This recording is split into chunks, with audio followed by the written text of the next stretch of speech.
السلام عليكم ورحمة الله وبركاته. أهلا بيكم وأكلة وصفة سهلة. عاملين ايه يا رب؟ دايما تكونوا بخير. أكلتنا النهاردة من أبسط وأسهل الأكلات.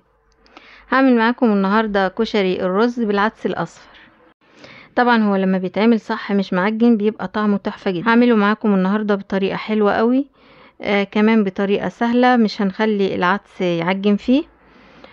كمان هنعمل جنبه صلصة، وهنعمل جنبه طماطم مخللة، وهنعمل بتنجان مخلل وفلفل وبيض مسلوق. كشري العدس الاصفر معروف بكده، هو بيتعمل خلاص لازم الحاجات دي تبقى معمولة جنبه. يلا بينا نسمي الله ونبدأ على طول.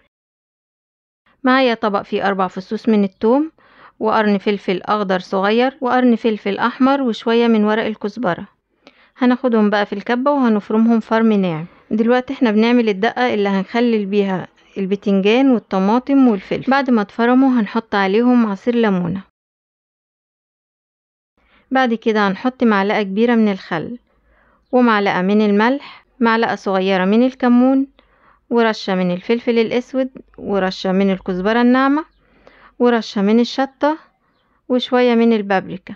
هنقلب بقى الكلام ده كله مع بعضه وهنركنهم بقى على جنب. بعد كده كنت حمرت البصل بتاع الكشري، قطعته شرايح وحمرته في زيت كتير، والزيت اللي حمرنا فيه البصل هنستخدمه في طبيخ الرز.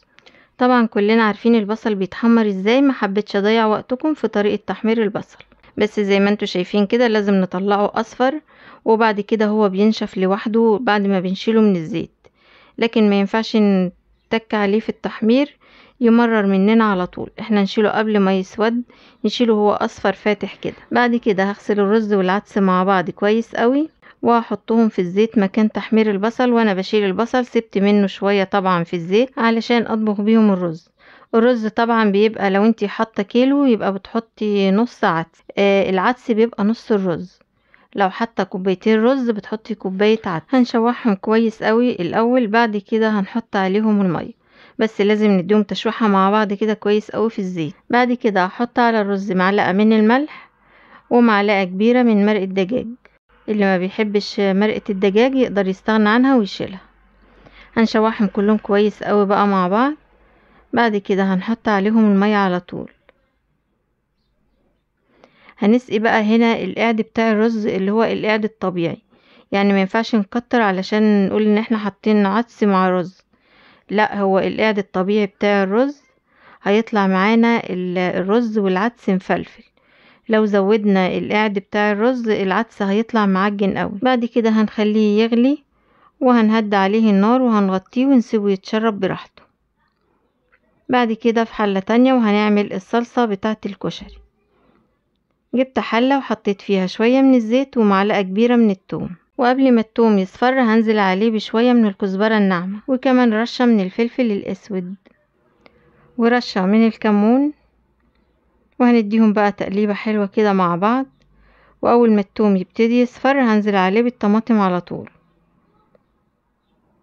ما تغمقوش الثوم علشان ما يديش طعمه مر.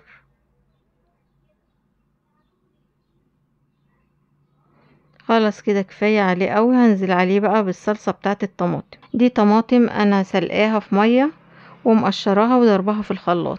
هنخليها بقى تاخد غلوتين على النار. الطماطم المسلوقة دي ما بتاخدش وقت كتير وبتتسبك على طول. بعد كده هنحط لها معلقة من الملح ونص معلقة من السكر.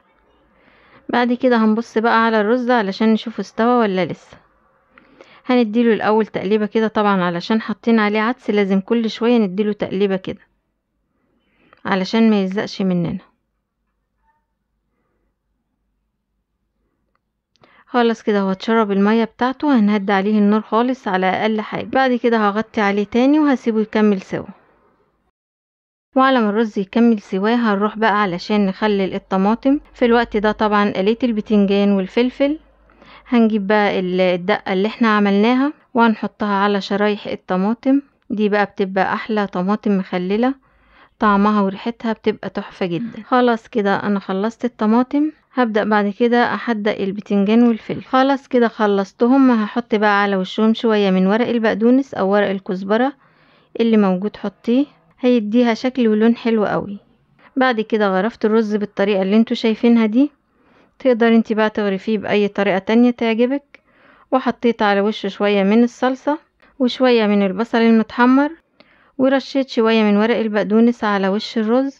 كمان سلقت البيض وقدمته بالطريقة اللي انتوا شايفينها دي. طريقة سهلة وجميلة جدا، بجد طعمه بيبقى حكاية في منتهى الجمال. اتمنى الطريقة تكون عجبتكم، اتمنى تجربوها، وبألف هنا وشفا.